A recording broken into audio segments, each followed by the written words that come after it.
So the first things I wanted to show you about creating text and creating graphics is just start with a blank sequence, just a sequence with nothing on it. You don't have to worry about the settings or so. I just called mine open drawing. And let's go to our graphics workspace. And the graphics workspace is gonna give us a couple of options. There's browse and edit. And so you'll see the difference. You'll see how some of this works when I actually put a graphic up there.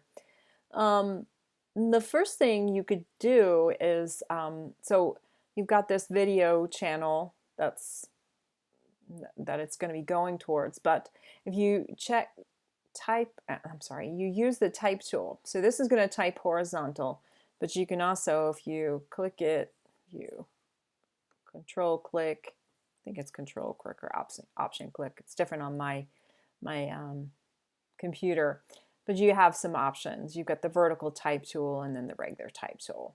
So we're going to use the regular type tool. So there's two different options. You can actually draw a text box.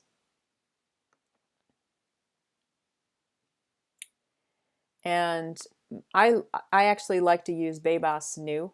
One of my students introduced me to it, but you can decide which one you want to use. I don't know if you have it installed, if that installed, but you can easily go into some font libraries and download it.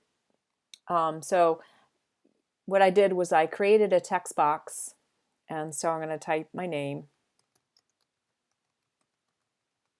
Okay, so that's one option. And then the other option is, so I've created a large text box. The other option would be just to use the text tool and just type. Okay, so what's the difference between these options? So let me show you. So if you use the selection tool, if I use the selection tool and I try to make this bigger, notice that the font doesn't get bigger. The way that I can adjust my font size is I would actually have to, I could adjust it here, okay, down in text. Or I can just kind of go back over it, select it, and then type it or adjust the font there, size.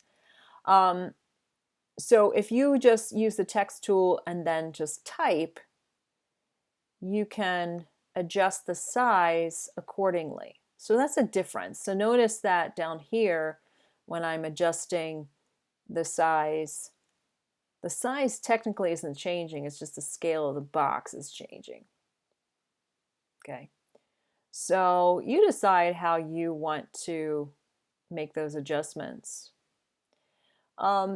Another thing you could also do is, so you might want to create some other graphics. And so I'm going to move this over to here. And you can create, so this was before it was the pen tool. So I'm hitting Option to cycle through. So I don't know how to do it on yours, but mine is I just shift click. So I've got the rectangle tool. And so what I might want to do is I might want to create a, oh, that's crappy. So if I want to create a lower third, I could do it there.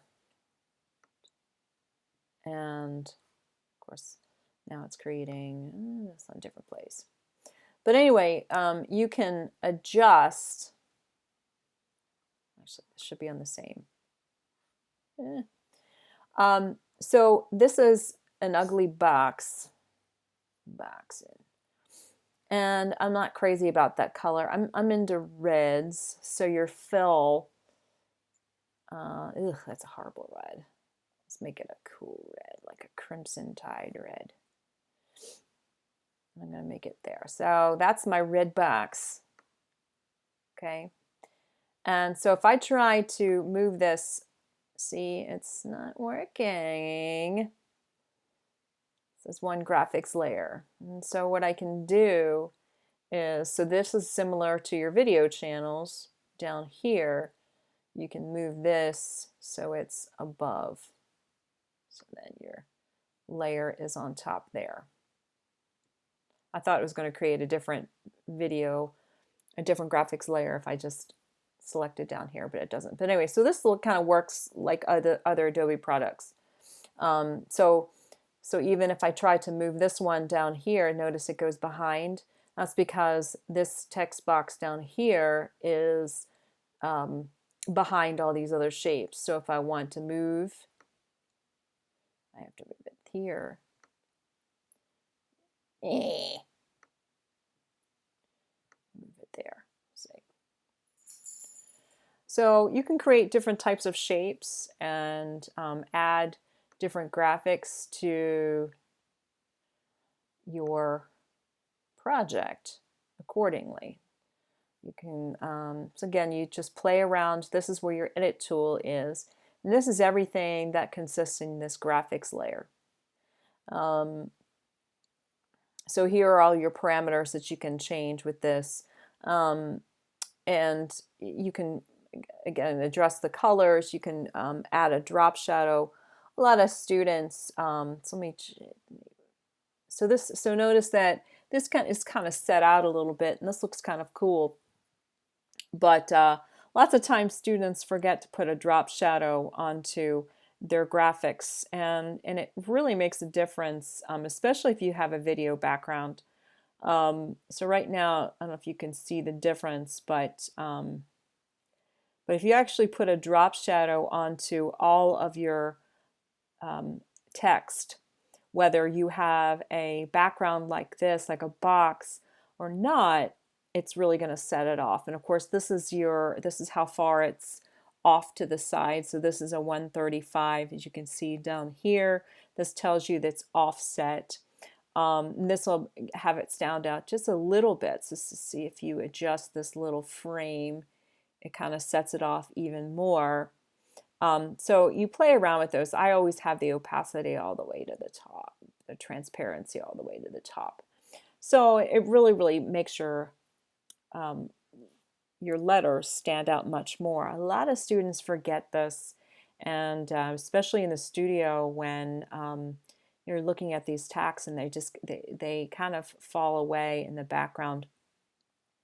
Another thing that actually looks good as well is, so I have this shape. I don't know which shape I'm selecting.